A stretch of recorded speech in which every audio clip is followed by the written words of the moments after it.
Welcome back. Living the Luxe Life, SBE, whose brands include the SLS and Redbury Hotels, recently acquired the Morgans Hotel Group, which includes the Delano Hotel in South Beach, Miami, and the Hudson Hotel in New York City. A transaction valued at more than $800 million. I want to talk about it right now and bring in Sam Nazarian. He is SBE Executive Founder and CEO. Sam, good to see you. Thank you so much for having me. Congratulations. This is a pretty big deal for you. It is. It's an iconic deal for us. It's, Morgans Hotel Group was Ian Schrager and Steve Rebel's company that really was a disruptor in the boutique hotel world. I mean, the Delano and the Mondrian, these hotels really changed the game for young guys like me who really wanted to be in the hotel business. So to be able to acquire that company, integrate it within ours, be global overnight in London and Middle East, so it's really, really exciting. And it's important because these boutique hotels attract a special clientele, a younger clientele certainly, right. And people who don't necessarily want the big,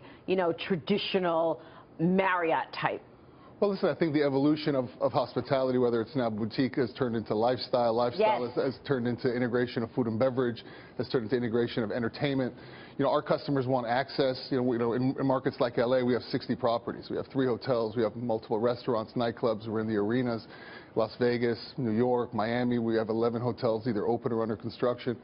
And so for us, we think the evolution is about innovation. It's about incubation of brands. We have over 55 brands within our platform. So when you go to our hotel, everything is something that was homegrown by us.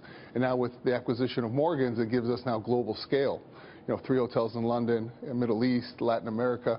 So it really gives our customers the differentiation, the personality that a boutique hotel offers, but also now a loyalty system of over 2.5 million people. So we're kind of I think the largest player in that space now, which really is the exciting part for our owners. And profitability for our hotels. There really is a personality there. I think that's a good way to say it. I was really struck by what you said in terms of the competition and the playing field out there. Right. Because today, it's not just competing with, the Marriotts or Hiltons of the world, but Airbnb. Yeah. I mean, Airbnb has been a disruptor, just like Uber.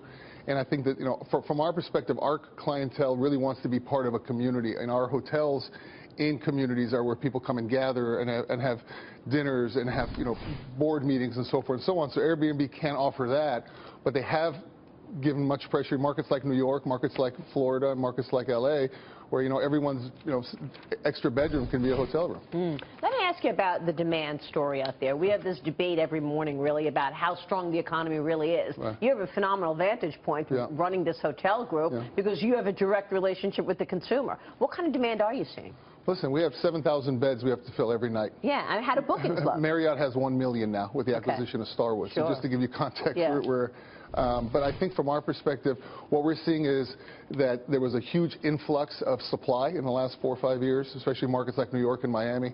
And from our perspective, occupancy is there. Rate has suffered a little bit just because of all this new product that's coming in. But what benefits us and our properties is people want to stay, and the loyalists of SBE and SLS hotels and Delanos and Mondrians, they're very, very strong. So for them, whether the hotel next door gives a huge discount, they're still coming and staying on our property. Yeah, what are the big trends right now going on in the hotel business? I know technology has changed things a lot, right. But what can you tell us about that's new and trendy? Well, I think limited service is something that's really a big focus of ours. So, a hotel that really doesn't have all the amenities, but is really down to the core of a very authentic, community-based, art-based hotel. It's very design-centric. I think the trends are also fully integrated buildings, so condos with hotels, with food and beverage, so people in core urban markets like our SLS in Brickell that we just opened. It's a 55-story building we opened with Related, and people are living there, they're staying there, and they're eating there, and the community's organizing there. So from our perspective, that we see a huge trend. We're doing that now in Buenos Aires. Our hotel in Doha. You're about to open a new one in Doha, right? We have a huge hotel in Mondrian in Doha that opens in March. Dubai, a couple hotels.